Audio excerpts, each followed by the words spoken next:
लजीज बनता है और झटपट 15 से 20 मिनट में आपका स्टू रेडी हो जाएगा। और इसको आप खड़े मसाले का कीमा भी कह सकते हैं। बहुत कम इंग्रेडिएंट्स से आज चल जाए देखते हैं कैसे बनाएंगे। हाफ़ के जी मैंने कीमा ले लिया है, बीफ या मटन जो भी आपको पसंद हो आप ले सकते हैं।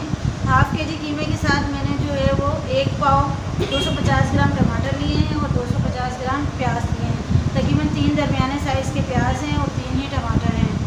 कीमे से हम हाफ़ क्वांटिटी लेंगे। हाफ़ कप मैंने कुकिंग ऑयल ले लिया है और इसके साथ जो मसाले जाएंगे वो मैं आपको बता देती हूँ। ये साबुत धनिया, इसको थोड़ा सा मैंने मोटा मोटा कूट लिया है, तकरीबन 1.5 टेबल स्पून है।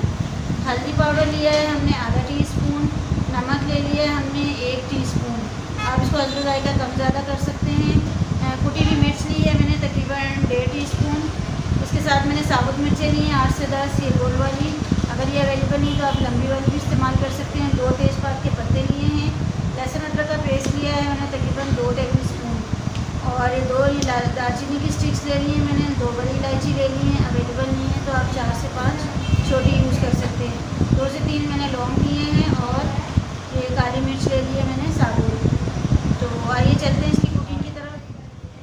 कुकिंग पॉट में हमने कीमा को ट्रांसफ़र किया है और इसके अंदर हम डाल रहे हैं टमाटर। मोटे कटे हुए हमारे टमाटर हैं, प्याज, कुकिंग ऑयल भी हम साथ ही डाल देंगे आपका।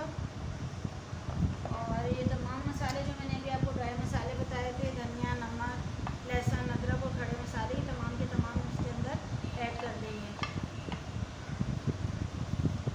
तमाम मसाले इसके अंदर शामिल करने के बाद अच्छा इसमें कोई पानी वगैरह एक्स्ट्रा एडिशनल जो है वो हमने नहीं डालना है। टमाटर और प्याज जो अपना पानी छोड़ेंगे इसकी कुकिंग उसी में होगी। 3 से 4 मिनट हम इसको तेज़ आंच पर करेंगे, पकाएंगे ताकि थोड़ा गर्म हो जाए बर्तन हमारा। और उसके बाद हम इसको दरमियानी आंच पर स्लो टू मीडियम इस पर हम 15 से 20 मिनट पकाएंगे। और पकाने के दौरान इसकी खैरियत दरियाफ्त करते रहिएगा। कीमा गलने तक जो है वो हमने इसको पकाना है। उसके बाद आपसे मिलते हैं। कीमे का पानी देखिए हमारा ड्राई हो गया। याद रखिए हमने इसमें एडिशनल पानी शामिल नहीं किया था, बल्कि दम की आंच पर हम इसको पकाएंगे। और इसकी अभी हम थोड़ी सी भुनाई करते हैं ताकि इसका तेल जो है वो अलहदा हो जाए। उसके बाद हमारा मज़ेदार स्टू खड़े मसाले का कीमा तैयार है। और अगर आपको हमारी रेसिपीज़ पसंद आती हैं, अच्छी लगती हैं तो प्लीज़ कमेंट बॉक्स में ज़रूर बताइएगा। आप लोगों के कमेंट से हमारी हौसला अफजाई होती है। Thank you.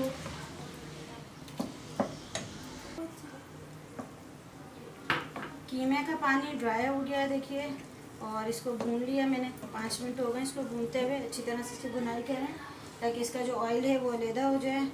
और कुछ अदरक और सब्ज़ मिर्चें इसके अंदर ऐड करते हैं और इसके बाद इसको डिश आउट करते हैं। आपको दिखाते हैं मज़ेदार स्टू हमारा रेडी है और खुशबूदार किस्म का स्टू बना है। ज़रूर ट्राई कीजिएगा और बताइएगा कि आपको कैसा लगा।